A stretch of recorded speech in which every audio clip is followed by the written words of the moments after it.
He's the guy. What was it about him that? You know what? When I watch him play, I just see a basketball player. You know, a guy that can make shots, a guy that can dribble, a guy that can pass, make plays for himself, make plays for his teammates. I see a kid that has a real confidence in his game, and I think that confidence is born from hours and hours and hours in the gym. And the season that he had as a sophomore, being Big Ten Player of the Year, there was just something about Nik Stauskas that made me a big fan. And the more I watched him, the more excited I got. And I think he's going to be a tremendous player for us. You talked about having a basketball IQ on the conference call. He said he knows how to make the right play and set guys up. You talked a lot about that last season, about needing more guys like that. That right. Stand out when you watch him play as well? Yeah, it's no secret. When we looked at our needs going into the off season, shooting, facilitators, and for me, he gives you shooting. So we're 27th in the league last year in three-point percentage. He's going to help in that regard. He's going to help DeMarcus and Rudy be that much more efficient and effective. But then you also talk about us being last in the league in assists per game. And I look at Nik Stauskas, and John Beilein, who was his college coach, who I spoke to, who's a terrific coach.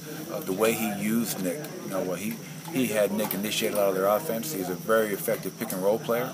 He understands the pick and roll reads, and he finds the open man more times than not. So the fact that we've gotten a guy that can make shots, create his own shot, but also make plays for his teammates, I think he addresses two of those offensive needs that we had going into the offseason.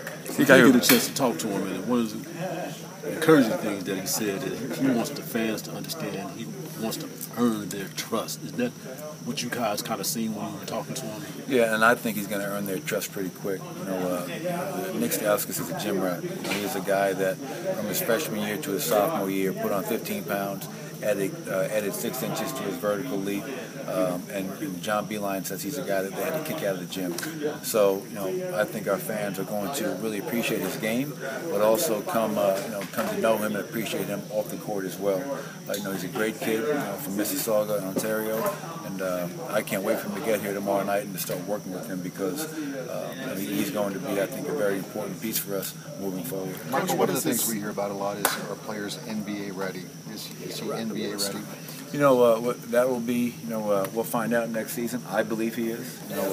When you play in the Big Ten, which is a very physical, demanding conference, and he's going up against, the Gary Harrises of the world who are, elite level defenders.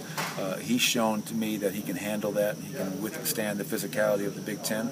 Now the NBA is a different level, obviously, but I think with his work ethic, his skill set, his IQ, his passion, and his hunger, I think he's going to be more than ready to start the season next year. Do you see he and Ben being able to play together in the backcourt? I do. I think people automatically assume that we take Nik Stauskas, that means that we don't appreciate or love Ben, and that's not the case.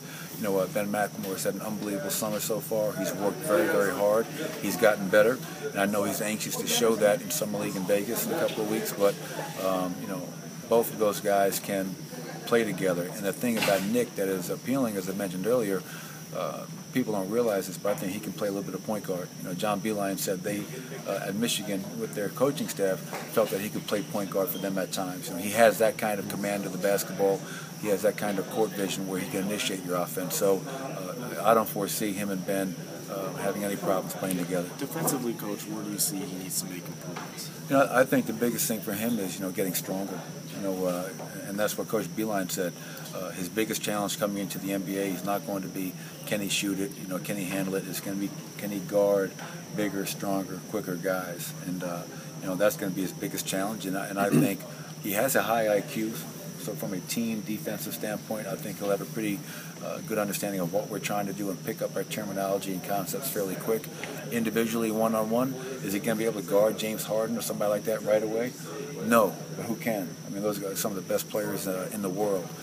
But I think he's going to pick it up pretty quick, and as he gets stronger, that's only going to help him defend those guys one-on-one. Would you say it's more important for him to be, long-term, to be a better team defender than it is an individual defender? Well, I always go back to my time in Cleveland, where we had a great 5-year run, and we were always one of the top defensive teams in the NBA. And we were not a roster filled with elite level defenders, but we had great team defense. We had great communication and great trust, and guys who knew their roles and where they needed to be. Defense is a team game. One guy is not expected to guard LeBron James. You have to do that as a team. So as long as he picks up our concepts, which he will, in my opinion, I think defensively he's going to be fine. Was adding some size to the backcourt also part of the priority? Just because outside of Ben, you don't have a lot of height back there. Right. No, I mean you're getting a 6'6" shooting guard who can play a little bit of one. He may be able to play some three, depending on matchups and how if you go small ball. But the other thing that is exciting is how athletic he is. People don't realize that he's got a 36-inch vertical leap, which is excellent.